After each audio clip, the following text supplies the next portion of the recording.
Entonces empezamos a grabar. Hagamos esto, pantalla completa.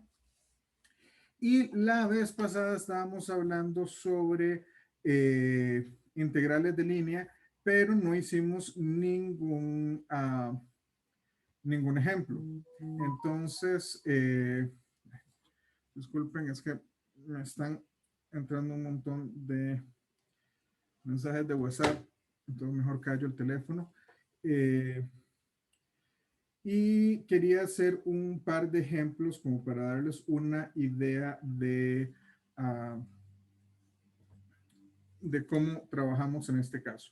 O sea, imaginémonos que tenemos nuestra curva en este caso.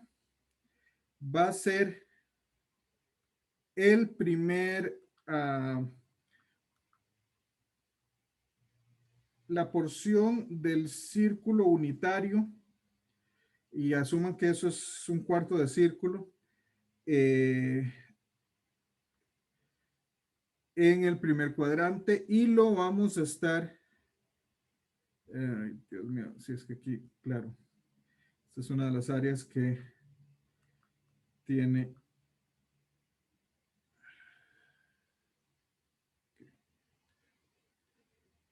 Cuando hablamos de integrales de línea, importa dónde vamos a poner o sea, la orientación en la que estamos parametrizando la curva. Entonces, asumamos que este es nuestro C. Y lo que queremos ver, empecemos con algo sencillo. Déjenme mejor cambiar de color. Empecemos por la integral sobre C, la integral de línea sobre C de 2xy. Primero con respecto a la longitud de arco. ¿Cómo hacemos ese cálculo?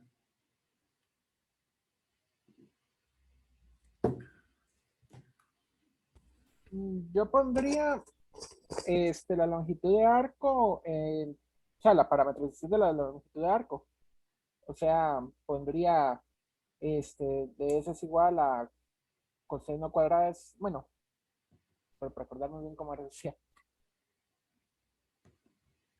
Primero que nada, una de las cosas que tenemos es que aquí deberíamos tener una parametrización de esa curva en esa dirección.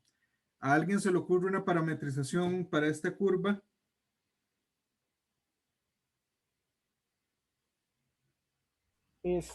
Con polares, eso es lo que trataba de hacer. Okay. Yo lo hubiera puesto de S es igual a 1 por de cita. No exactamente.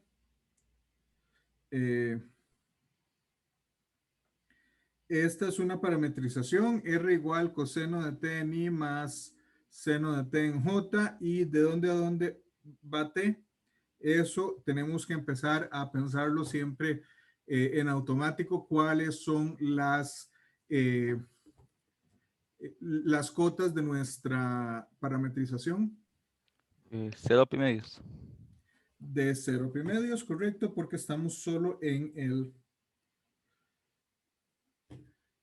primer cuadrante. Entonces, ahora sí, ¿qué es ds?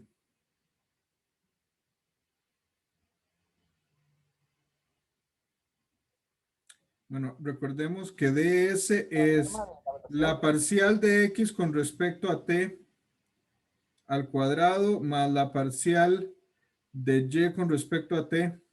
Perdón, aquí no son parciales, aquí son totales. De t al cuadrado. Aquí me falta un cuadrado. En este caso, esto es sencillo. ¿Por qué? Porque x es coseno de t. Entonces, dx de t es la derivada de coseno de t con respecto a t. Y eso es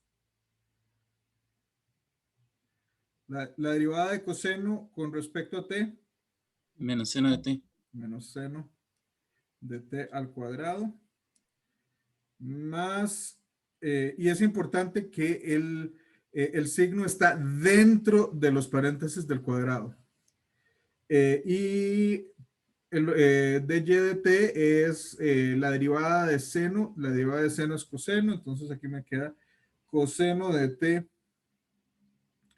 cuadrado dt. Y eso es 1 por dt o simplemente dt. Y aquí nos queda algo sencillo porque entonces la integral con respecto a c dijimos que era 2xy ds. 2xy ds lo que va a hacer es la integral de 0 a pi medios de, en este caso sería de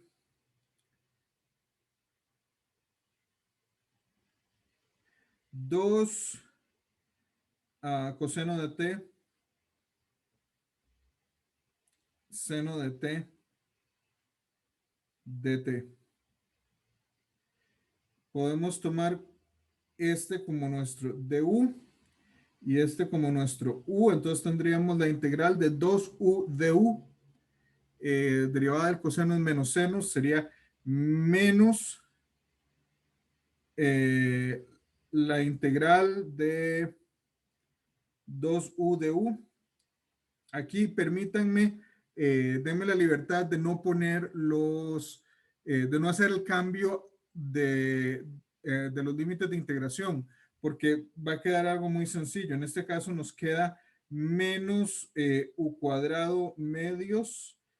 Bueno, si fuese una integral impropia, aquí faltaría el más c, ¿verdad? La constante de integración. Pero como vamos a devolvernos y, perdón, ¿qué error cometí? ¿Alguien que me diga cuál fue el error que cometí en el último paso? El 2 que no se simplificó.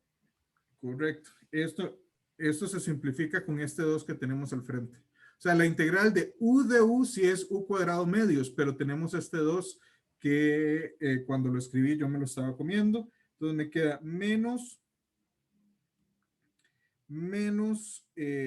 coseno de t cuadrado evaluado desde t igual 0 hasta t igual pi medios, y esto me va a quedar menos 0 menos coseno de t en 0 es 1, menos 1, y esto nos queda exactamente 1.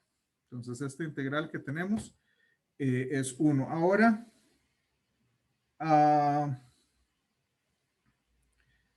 imaginémonos que queremos hacer una integral parecida. Nuestro c va a ser el mismo. No vamos a cambiar de c, así que incluso podemos usar la misma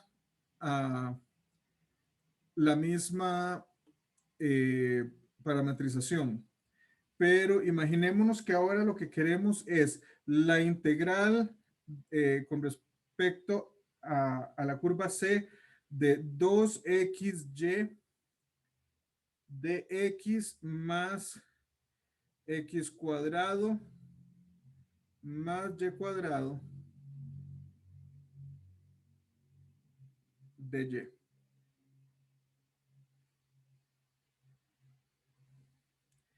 Primero, si vemos esto, nosotros ya habíamos visto que podíamos hacer la integral de línea con respecto a x o con respecto a y. Si ustedes se acuerdan, fue aquella, nos podemos devolver un par en las que yo les decía, bueno, nunca me ha convencido mucho esta interpretación geométrica, pero es una interpretación de que si la seguimos al pie de la letra nos da el resultado correcto, que es si estamos sacando con respecto a x, pues imaginémonos que sería, en vez de hacer el área de esta lámina que está acá, imaginémonos que lo que estamos es proyectándola sobre una pared, proyección ortogonal, y lo que nos queda es como una función en el plano, y que a esto era lo que estábamos sacando el área. La forma en la que nosotros lo vimos es que podemos expresarlo de esta manera. Eso fue lo último que hicimos la clase pasada. Entonces, mi pregunta es, ¿cómo interpretamos esta integral que ustedes tienen acá?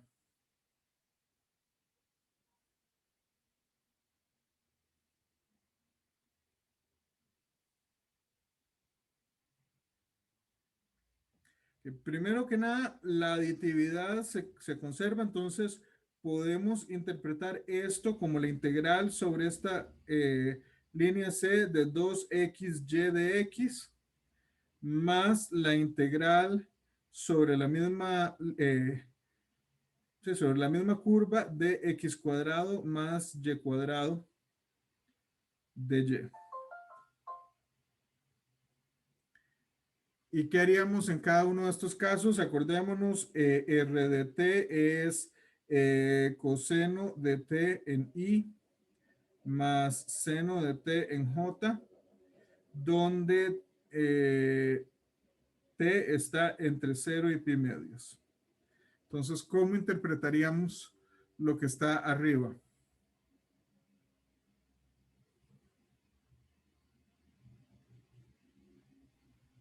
La primera sería entonces evaluar la función en R de t por la derivada de... ¿Por qué puse de x, profe? No era de y. Sería la derivada de y con respecto a t de t. Aquí es de x, aquí es de y. Ah, perdón, es que no había visto que era de x de y. Yo pensé que era todo con respecto a y. No, es este de X y de Y. Lo puse justamente como para introducir este tipo de notación. Y ahora vamos a ver la interpretación física de esa notación. Pero de momento, sin interpretación física, esto puede ser simplemente un objeto matemático al cual debemos resolver. Pero es exactamente aquí lo que hacemos es que lo cambiamos por x' dt, donde x' es la derivada de coseno, que en este caso es menos seno. Entonces, ¿esto qué nos quedaría? Nos quedaría la integral de 0 a pi medios de 2 coseno de t, seno de t, por menos seno de t dt más, ¿qué tendríamos en este caso? Vamos a hacerlo todo. Es que ese se va a simplificar muy bonito, pero esto nos quedaría, bueno, por aquello de las dudas, esto es nuestro dx y déjenme aquí, nos quedaría a coseno cuadrado de t más seno cuadrado de t. Y nuestro dy acá sería y' dt. Y es seno de t, entonces y' sería la derivada de seno, que es coseno. Y aquí nos queda coseno de t dt, y como dijimos, es nuestro dy. Y aquí nos queda algo muy simpático. Aquí nos queda, en el primer caso, nos va a quedar menos 2 integral de 0 a pi medios de seno cuadrado de t por coseno de t dt, más, ¿qué nos queda en este caso? En el segundo.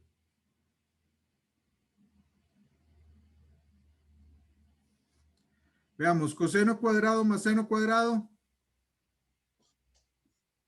1. 1. Entonces nos queda nada más el dy, que en este caso es coseno de t de 0 a pi medios.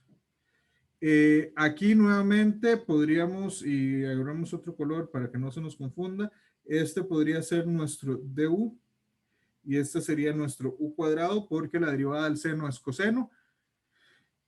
Y aquí nos quedaría entonces, cuando hacemos el cambio respectivo, nos queda menos 2 seno a la 3 de t entre 3 evaluado desde t igual 0 hasta t igual pi medios más la integral de coseno.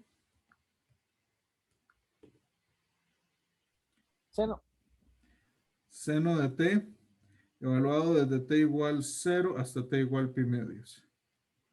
Y esto nos queda en t igual 0, ambos son 0 porque el seno de 0 es 0, ¿verdad? Entonces nos queda nada más evaluar en t igual pi medios, que aquí nos queda 1 y aquí nos queda menos 2 tercios, perdón.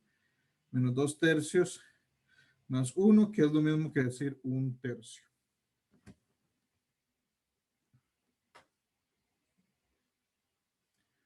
¿Alguna pregunta hasta acá?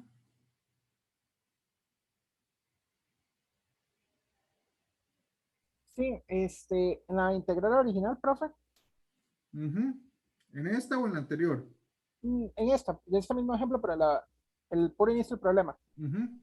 Acá, uno pudo haber usado directamente desde el inicio x cuadrado más y cuadrado igual a 1 por la parametrización. Sí, uno podría justificarlo, pero sí, entonces le quedaría la integral de dy en esa curva y le queda exactamente lo mismo. O sea, esencialmente es el paso de aquí a aquí, hacerlo antes, hacerlo previo o sea, en vez de hacerlo aquí, hacerlo de aquí a esta evaluación. Completamente válido, pero tiene que justificarlo bien. O sea, en este caso es claro por por la parametrización, pero imaginémonos, agarremos exactamente la misma integral. Dijimos que era la integral con respecto a c de 2xy de x más a x cuadrado más y cuadrado de y. Y imaginémonos, seamos malos, imaginémonos que ahora lo que cambia es c. Vamos a tomar un c distinto.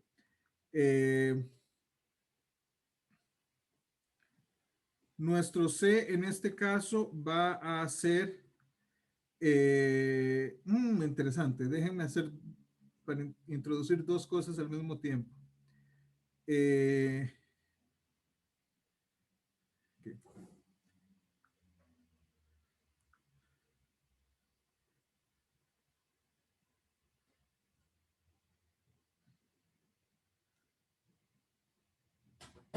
Entonces, en este caso, lo que vamos a hacer es ir del punto, esto sería menos 1 menos 1, no, perdón, 1 menos 1, 1 menos 1 al punto 1, 1 al punto menos 1, 1 al punto menos 1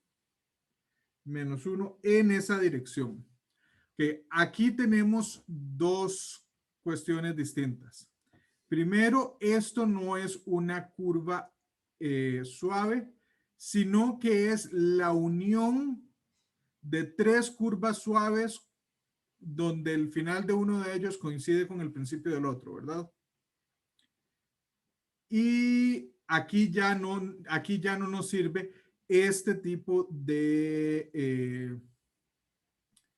o sea, no podemos decir aquí, bueno, esto es 1, porque... Profe, disculpe, ¿a qué se refiere con la frase el final de ellos coincide con el principio del otro?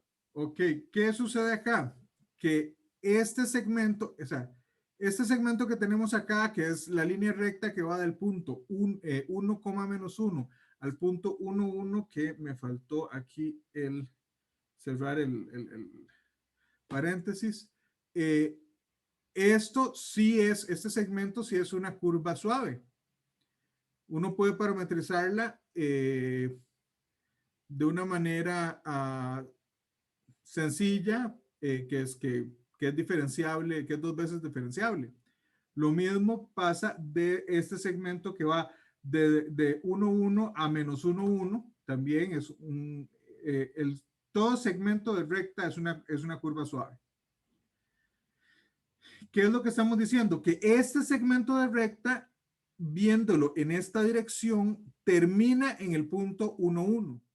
Y el segundo segmento de recta en la dirección en la que lo estamos parametrizando empieza en el punto 1, 1. Entonces uno podría partir la integral en 3 curvas suaves, donde sí se puede hacer parametrizaciones. Perfecto, exactamente eso es lo que sucede. Nosotros podemos llamar a esta curva C1, a esta curva C2 y a esta curva C3. Y en este caso, lo que nos termina sucediendo es que podemos hacer la integral sobre C1, o sea, esto es igual a la integral sobre C1 de 2xy de x más x cuadrado más y cuadrado de y más la integral sobre C2 de 2xy de x más x cuadrado más y cuadrado de y más la integral sobre C3 de 2xy de x más x cuadrado más y cuadrado de y. Entonces, sí, la primera parte, perfecto. Si nosotros tenemos una curva, esto se llama una curva suave a trozos o suave a pedazos, como quieran verlo. Esencialmente lo que tenemos es una cantidad finita, o sea, la curva se puede partir en una cantidad finita de segmentos, en este caso 3, y aquí segmentos lo estoy usando mal, o sea, en una cantidad finita de subcurvas, donde cada una de esas subcurvas es suave. En este caso lo hice con segmentos de recta por una cosa que vamos a ver en un momento, pero en general uno lo puede hacer. O sea, si nosotros tuviésemos, digamos, una curva que fuese algo así como que viene aquí suave, después hacia aquí algo suave y después hacia aquí algo suave, y tenemos problemas en este punto y en este punto, entonces lo podemos partir nuevamente en 3 curvas. No tienen que ser segmentos rectos. Mientras cada uno de los pedazos de los que estemos hablando sea una curva suave, podemos hacer esa separación. Y la pregunta que les tengo ahora es, bueno, veamos, en C1, ¿cómo podemos, antes de hacer cualquier cálculo, o sea, sin siquiera pensar en la parametrización exacta que tenemos que dar, ¿qué podemos simplificar acá? Una fórmula notable. No es una fórmula notable. No, sí, no. Tenemos el de X y aquí tenemos el de Y. Sí. Cada curva tiene una parte constante, entonces, entre comillas, decimos que la parte correspondiente sería 0, por ejemplo, en la primera, y es constante, entonces el de y sería 0. Perdón, no quería borrar. Perfecto, esta parte es 0, esta parte es 0 y esta parte es 0. ¿Por qué es 0? Bueno, a mí no me interesa cuál sea bueno, a este punto, o sea, después sí me va a interesar cuando haga el cálculo, pero en este punto a mí no me interesa la parametrización exacta. Lo que yo sé es que esta parametrización va a ser constante con respecto a X. O sea, esto va a ser 1 en Y más como queramos parametrizar J. Pero como es 1 en Y, X de T es igual a 1 constante, X' de T es 0, y como esto va a ser esencialmente, ponga los valores de X y Y de la parametrización aquí y multiplique por X', eso se me va a ir. Pasa lo mismo en C3. En C3 la componente en Y va a ser menos 1 constante, entonces por eso es que se nos va este de aquí abajo, y este de acá es en C2. En C2 quien es constante es Y, entonces Y' de fijo va a ser 0 sin importar cuál sea la parametrización que tengamos de esta curva. Bueno, de este segmento en este caso. Entonces, con segmentos de curva paralelos a un cierto eje, eso va a hacer que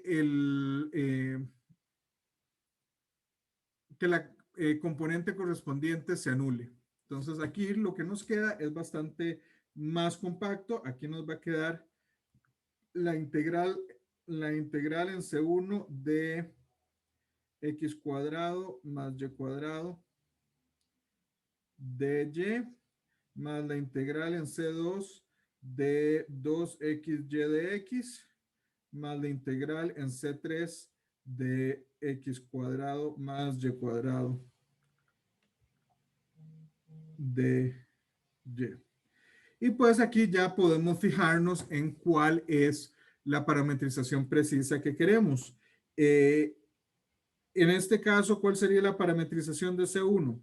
De C1 para mí estaría dado por R de T igual a 1 en I, ya habíamos dicho eso, más T en J, donde T va desde menos 1 hasta 1. Veamos el dibujo nuevamente. Veamos que T es lo que tenemos en Y, que va desde menos 1 hasta 1. Hay muchas otras formas de parametrizarlo. Nosotros perfectamente hubiésemos podido decir que esto era menos coseno de T, que va desde 0 hasta pi. Y no, ahí no importa porque coseno de T efectivamente tiene ese rango con T entre 0 y pi. Pero esta me parece que es bastante más sencilla, entre otras cosas, porque dy, en este caso, dy sería igual a dt. Entonces, nuestra primera integral sobre C1 de x cuadrado más y cuadrado de y es la integral de menos 1 a 1 de 1 menos 1 más t cuadrado dt. Esto sería t más t a la 3 tercios evaluado desde t igual menos 1 hasta t igual 1, y eso me daría en t igual 1 me da 1 más 1 tercio, y en t igual menos 1 me da menos 1 menos 1 tercio. Entonces eso sería 4 tercios por 2, 8 tercios. Entonces esta aquí nos queda nada más como 8 tercios.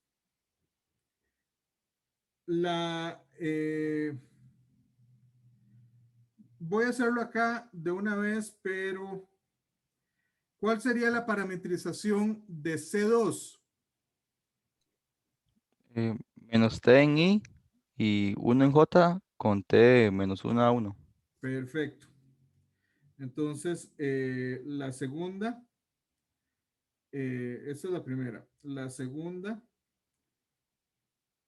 me queda de menos 1 a 1 de 2 por, habíamos dicho x era menos t, y era 1, dt. Esto me va a dar menos t cuadrado sin el medios, evaluado desde t igual menos 1 a t igual 1, y eso me da menos 2. Y por último, la tercera, ¿cuál sería la parametrización en C3? Que en este caso, x es constante y es menos 1. Entonces es menos 1 en i de fijo. Y en j, Menos T. menos t igual de menos 1 a 1. Entonces esto sería de menos 1 a 1 de 1 más t cuadrado dt perdón, no es dt. ¿Qué nos queda acá? Menos dt, porque veamos que en esta, ustedes me dijeron, llevémonos esta para acá. Mira, y eso cometí el error aquí también. Aquí hay un menos. No, no en esta. En esta, aquí, me equivoqué. Aquí hay un menos dt por lo mismo, porque acuérdense que aquí, o sea, esta C3 era menos 1 en I menos T en J. Entonces, cuando sacamos la derivada con respecto a T de este componente, lo que obtenemos es un menos 1, mientras que lo que obteníamos era un 1. Lo mismo acá, este era menos T en I más 1 en J. Y nuevamente el dt aquí sería menos 1. Entonces, ese es el error que tenemos acá. Entonces, esto me cancela aquí y esto me cancela acá. Me queda 2. Pero este me queda menos t más t a la 3 tercios evaluado desde t igual menos 1 hasta t igual 1. Y eso me va a dar menos 8 tercios.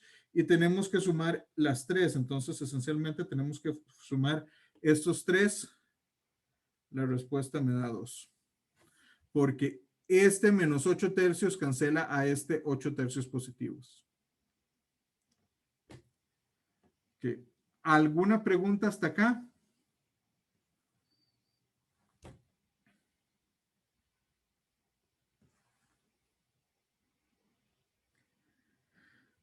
Bueno, una de las cosas que nosotros podemos ver es que yo les di la vez pasada la definición de lo que era un campo vectorial conservative. No me acuerdo si les puse conservativo o conservador. Yo les di esa definición la vez pasada. Por el silencio asumo que no. Entonces vamos a verla en estos momentos. Primero veamos... No, solo recuerdo que era como usted diferenció entre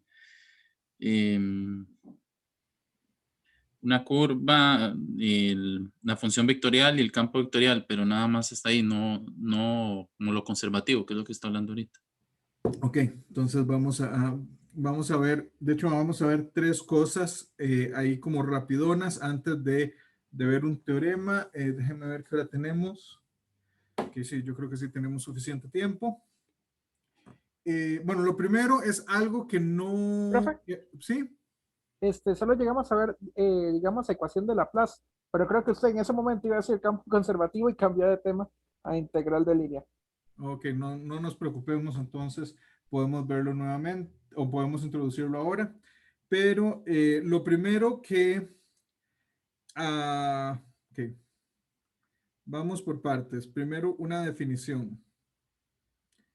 Definición, no sé si definición o teorema, en realidad podemos ponerlo como un teorema.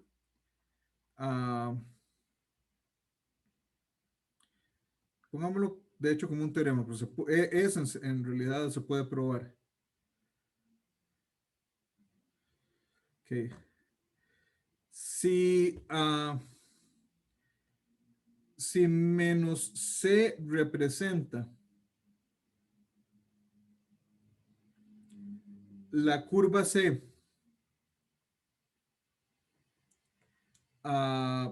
parametrizada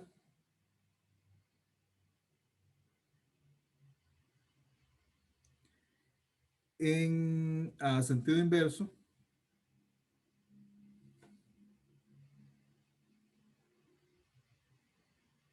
entonces la integral sobre la curva menos C de f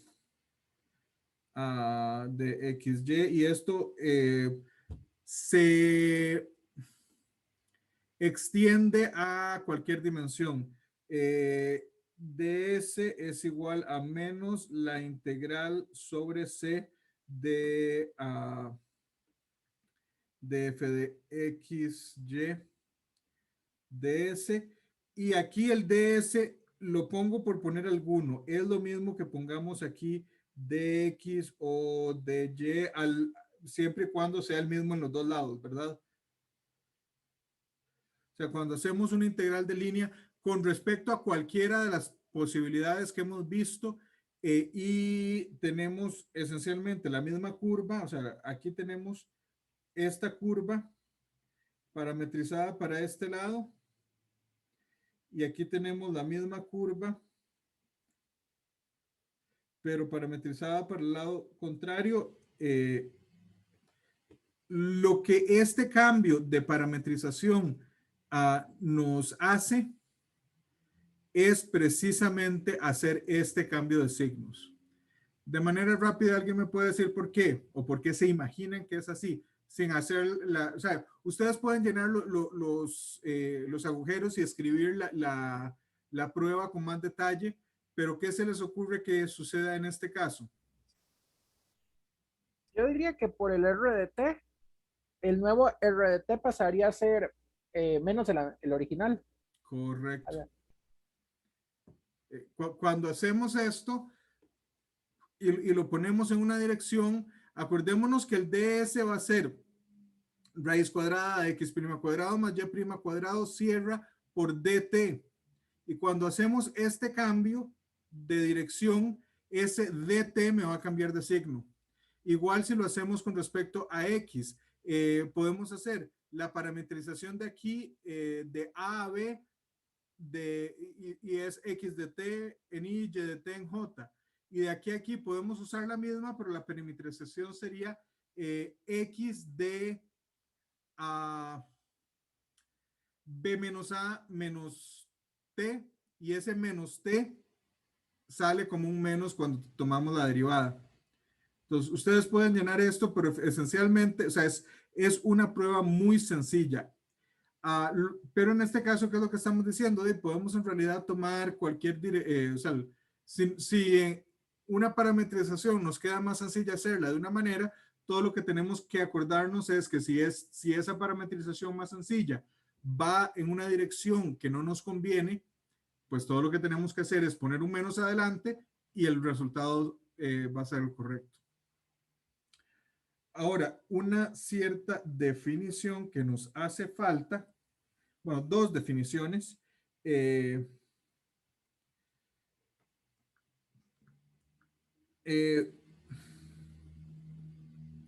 Decimos que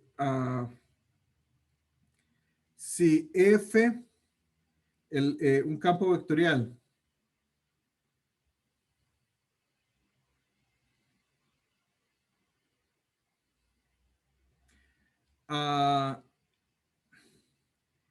es la fuerza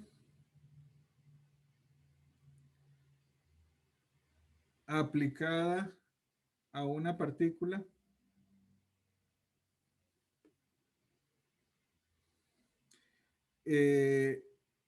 sobre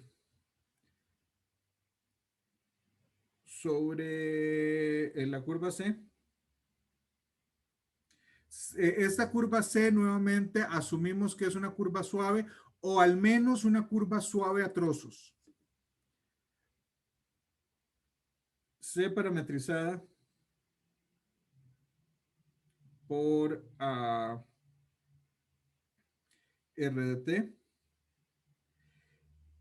Nuevamente, esta definición voy a hacerla en dos dimensiones simplemente porque es muy sencillo de escribir, pero esto se puede ampliar a cualquier dimensión que queramos. Entonces, vamos a definir el trabajo denotado por W como la integral sobre C de F producto punto por dr. ¿Y qué se les ocurre que es f de r? Asumamos, por cierto, vamos a poner esto aquí, a f de XY es F pequeña de XY en I más G pequeña de XY en J, para poder escribirlo mejor. Entonces, esto es la parte de la definición del trabajo. Y ahora vamos a ver el resto es la definición de qué quiere decir esta notación. ¿Y qué se les ocurre que quiere decir esta notación?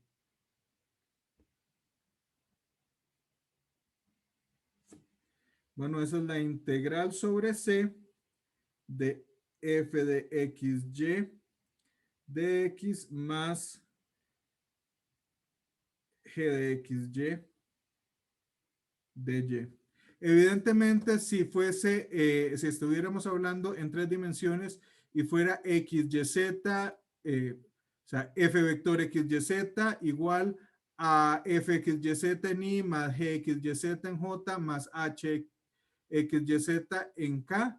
Entonces, esto sería f de x, y, z de x más g de x, y, z de y más h de x, y, z de z.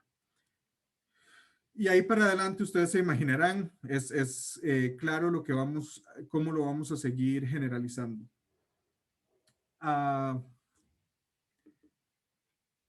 ¿Alguna pregunta hasta acá?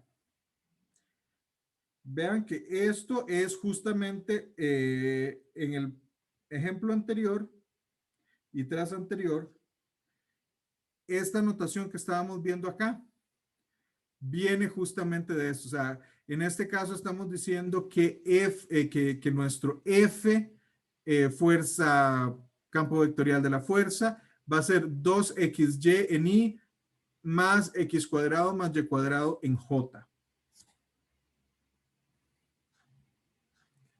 Ok. ¿Alguna pregunta hasta acá?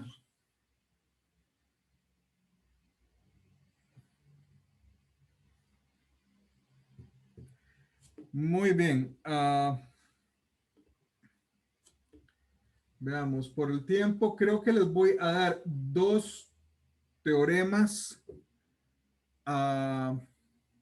Dos teoremas importantes y un corolario. Vamos como a discutir brevemente por qué son ciertos, pero no vamos a hacer las pruebas, por lo menos no hoy, porque no nos daría tiempo, pero sí quiero tomar las... bueno, hay una definición más que me faltó. No nos preocupemos por esa definición ahora.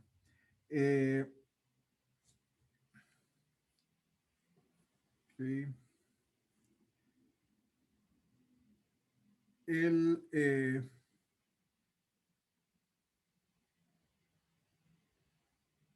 Bueno.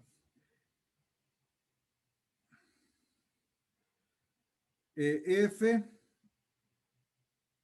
un campo vectorial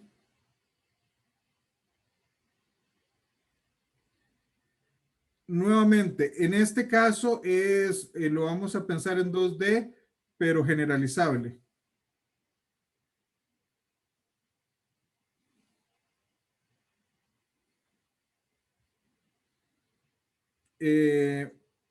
Entonces, F en este caso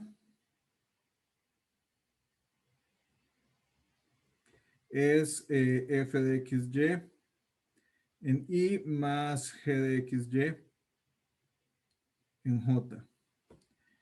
Decimos que F es conservativo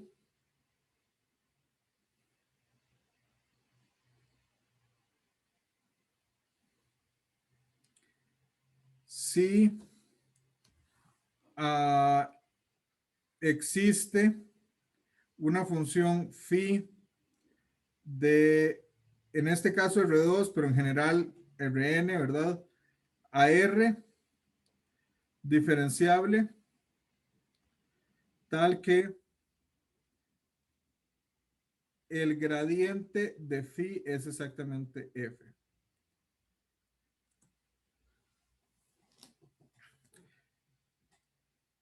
Y aquí tenemos un teorema. ¿Cómo se les ocurre? F es un campo vectorial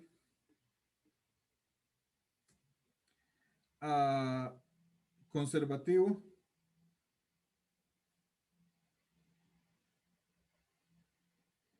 Sí y solo sí. Y yo sé, solo la RAE dice ahora que no se tilda, pero cuando yo aprendí a escribir hace como 35 años, solo se tildaba cuando era adverbio. Y yo lo seguiré tildando posiblemente toda la vida. ¿Qué se les ocurre que tiene que ser la condición para que F sea un campo vectorial conservativo?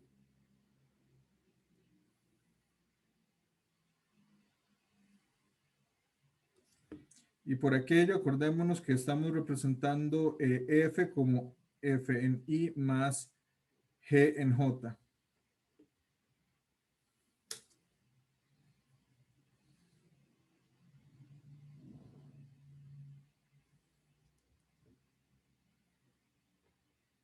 ¿Cuál es la condición? Profe, ¿Cuál es la condición para que F sea un campo vectorial conservativo? ¿Qué se les ocurre? Lo que queremos es ver de qué manera podemos verificar si F es o no conservativo. ¿Cómo profe, podemos hacerlo? ¿Sí? en física hay una forma muy fácil, es con el rotacional. Sería nada más definir como un rotacional, pero para 2D en lugar de 3D. Igual a 0. Ok. Sí, posiblemente lo que usted está diciendo es que el campo vectorial en 3 dimensiones es conservativo si solo si el rotacional es 0. Me parece que eso sería lo que usted está diciendo.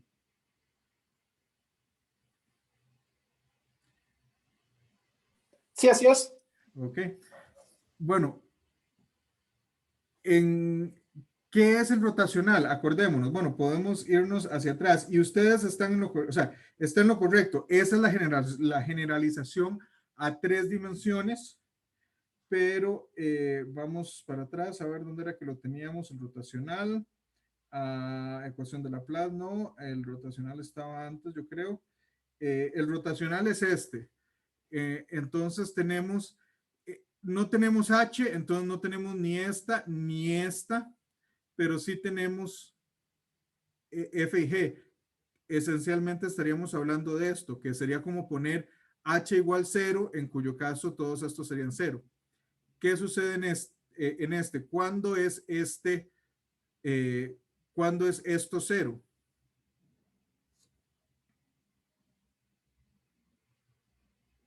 Bueno, eso es 0. Sí, solo si tenemos que la parcial de F con respecto a Y es igual a la parcial de G con respecto a X. Ahora, vean que este es un sí, solo sí. Entonces la prueba es un poco más complicada del esbozo que les voy a hacer muy por encima. Pero F es conservativo. Por definición, sí, solo sí, F es igual a delta, anabla phi, que esto sería delta phi con respecto a X en Y más parcial de phi con respecto a Y en J. Pero este es F y este es G. Entonces, ¿qué sería de F de Y? Bueno, sería la parcial con respecto a Y de la parcial de phi con respecto a X, es decir, la segunda de phi con respecto a XY, y como es diferenciable, perdón, eso no es XY, voy a usar bien la de delta X, delta Y, y como como phi es diferenciable, entonces sabemos que podemos invertir esto. Esto es la parcial con respecto a X de la parcial de phi con respecto a Y, que es igual a la parcial con respecto a X de G. Entonces, Bueno, esencialmente, aunque aquí no está escrita con todo detalle, esto prueba un lado del sí, solo sí. El otro es un poquillo más, hay que usar un poco más de cuidado, pero también sale por técnicas semejantes. ¿Qué es lo que estaba diciendo cuando hablábamos de 3D? Bueno, de 3D en este caso lo que tendríamos era que en 3D lo que vamos a tener es que delta phi es, perdón, sí, nabla phi sería delta phi delta x en y más delta phi delta y en j más delta phi delta z en k. Y visto de esta manera, f sería, déjenme escribir nada más sin el paréntesis x, y, z, f en y más g en j más h en k. Entonces, ¿qué es lo que tendríamos en este caso? Lo que tendríamos es, como phi tiene que ser diferenciable, entonces uno puede conmutar todos estos dobles diferenciales. Entonces, uno tendría por un lado que la phi, la segunda de phi con respecto a xy, a x delta y, por un lado sería delta f delta y por otro lado sería delta g delta x como la vez pasada, pero se nos cumple con los otros dos casos. Phi delta x delta z, por un lado sería df de z y por otro sería de h de x. Y finalmente, con respecto a y y z, por un lado aquí sería con respecto a y de h y por este lado sería con respecto a z de g. ¿Y qué sucede? Si nosotros vemos que estos dos son iguales, su diferencia es igual y la diferencia en este caso de esta es la tercera componente del rotacional. La diferencia de estos dos, no me acuerdo en cuál orden, pero en uno de los órdenes es la que corresponde a la componente en J del rotacional y de esta es la componente en I del rotacional, la diferencia de estos dos. Entonces, verlo de esta manera o ver rotacional igual a 0 es lo mismo. Lo que pasa es que el rotacional solo nos sirve para 3 dimensiones.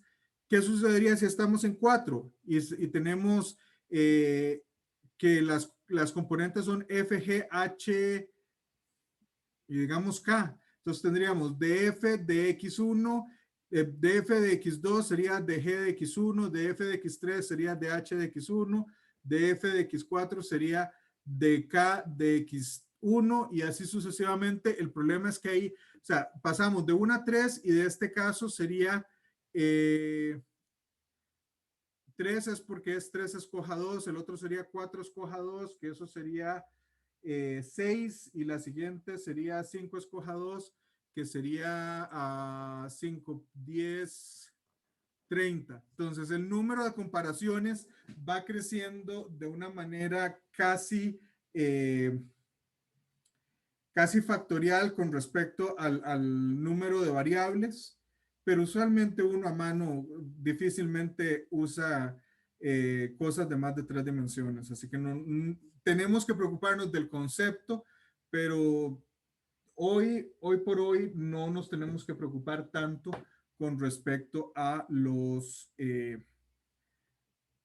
a cálculos en más dimensiones, porque usualmente en cualquier lado, eso no era cierto hace 20, 25 años cuando algunos de nosotros estábamos